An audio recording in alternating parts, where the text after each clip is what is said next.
The Fury of Firestorm, The Nuclear Men, number 3, written by Ethan Van Sciver and Gail Simone, art by Yadilray Sinar. Last left off with a group of laughing spy things coming in and shooting up the two firestorms, and they got Jason on the ground and want to attack him. This issue picks up with the director of the group that is, I guess, in charge of the Firestorm people, and her name is Candace Zither, aka Director Zither, and she's looking on at the situation, and she's contacted by one of her people being like, hey, he's lucid, and he's kind of remembering stuff. Do you maybe want to go talk to him? And she's like, yes, I suppose. Life is cruel, like, bunch of email stuff. And she goes into this room where this giant beast of a hulking man is like completely chained up with all these tubes coming out of him. And he's like, hello, Candace, my darling. Such a beautiful day. I thought we might have a picnic. And they hear over the comms that the team, the Hyena team, that's her name. Hyena team is requesting reinforcements. And they're like, all right, well, hey, honey. Apparently his name is Helix, a.k.a. Roger. And they're like, what do you remember about the day of the picnic? He's like, oh, the picnic. I was sick. The nurses were good to me. I wanted to surprise you. And they're like, okay, cool. So you were the first person to get the Firestorm protocols. And the idea, she goes on the full explanation of what Firestorm is. Basically, it's the replacement for the nuclear deterrent, where each of these countries would have a firestorm, and that would stop them from, nobody could fight against such an incredible threat, blah, blah, blah. But anyway, Roger was turned into Firestorm, or some version of it. His name is Helix, and she just unloads images of, like, here were these nurses that helped you when you were sick. Here's this picnic that you wanted us to go to. And it's just pictures of destruction and death. And they said how he basically lost control with their son and infant daughter in the back seat. She was his wife, and she slightly undresses and shows, she takes off this half like Phantom of the Opera mask she's wearing, and shows how Roger had completely just messed her up. It's in shadow for us, but it ain't good. So she reveals, look, you've been here for 3 years locked in this room. Do you understand all that? And he's like, yes. I was thinking of taking you out on a picnic. And she's like, okay, look, Roger, you have to go take care of some terrorists. They are out there. Go deal with it. And he's like, yes, I have a mission. All right. And then we'll go on that picnic. So he transforms into Helix. But we cut back to the Firestorms and the Hyena team.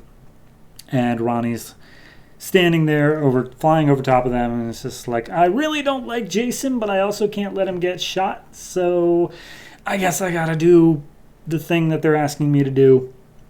And Jason's like, dude, they're gonna shoot me anyway, take them out, like, go for the shot. And he's like, no, okay, I'll give you whatever you want. And then the Hyena team reveals that Professor Stein was apparently a traitor to the country. Like, he was supposed to make this stuff for American superiority, but because he wasn't getting paid enough in his eyes, he sold out to, North Korea, Iran, and to Libya. So, yeah, he did that. And then it's like, well, okay, but then why would he choose me, Jason screams. Why would he let me be Firestorm? He's like, I don't know, charity case, affirmative action. And Ronnie's like, wow, you really are just an asshole, aren't you? And they are about to get into a fight when Tanya, their girl pal who's around, steps out from behind a tree with a gun in her hand. She's like, stop, put your hands up. You guys aren't with the government. I'll shoot you. And Jason's like, oh, dear God, what is she doing? Tanya, get out of here. And the one guy's like, okay, yeah, sure, little girl. And he shoots Tanya. Jason, understandably pissed, turns one of their outfits into a giant snake, makes the ground reach up after one of them and like crushes him, and wraps the other one in barbed wire from head to toe. And as the last one is unloading shots on him, he's like, I could literally destroy you atom by atom, and I'm going to. And Ronnie comes up and he's like, Jason, this isn't you, man. We gotta go. Look, Tanya's still alive. And it's like, okay, yeah, sure, Tanya's still alive. But, she is, and they need to get her to a hospital. And as they're saying this, Helix shows up in this giant burning outfit, and he's like, "Hello, everyone. I am Helix, America's defender. And you two," at least we see what's through his eyes, they look like demonic Nazis. They even got the swastikas and everything. So then he just goes on a full patriotic thing. He's like, "God bless the USA," as he crushes one of them beneath his foot. "A hero's welcome is a soldier's homecoming. These colors don't run," as he's just destroying them. And they're like, "Okay, we got to get that big guy back from the end of the first issue. So we got to do that now." And he's like, "Well, we only did that when we were pissed off and fighting at each other. And I'm not pissed off at you right now. You just offered me a comforting hand." And Ronnie's like, "Okay, you know I've seen Tanya naked, right?" And Jason's like, "What?" And then they make Fury.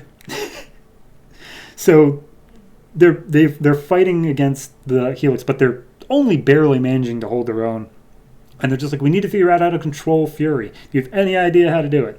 And Jason's like, "Nope, no clue, but we'll just figure it out."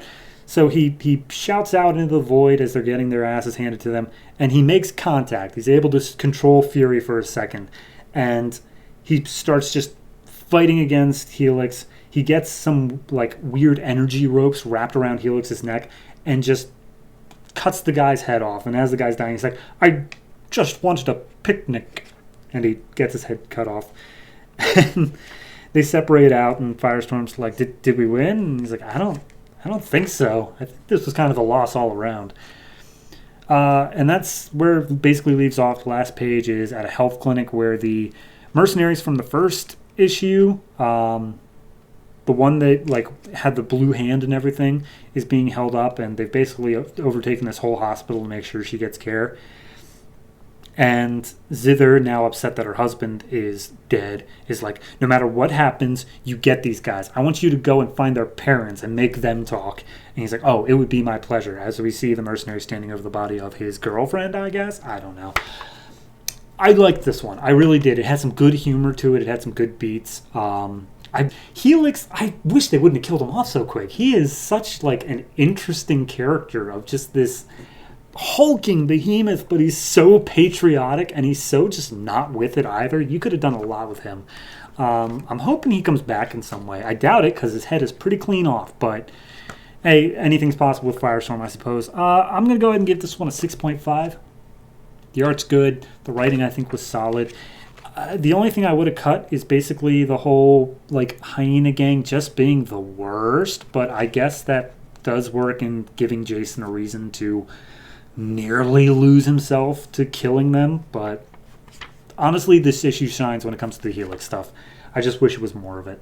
So yeah, no, Firestorm, 6.5.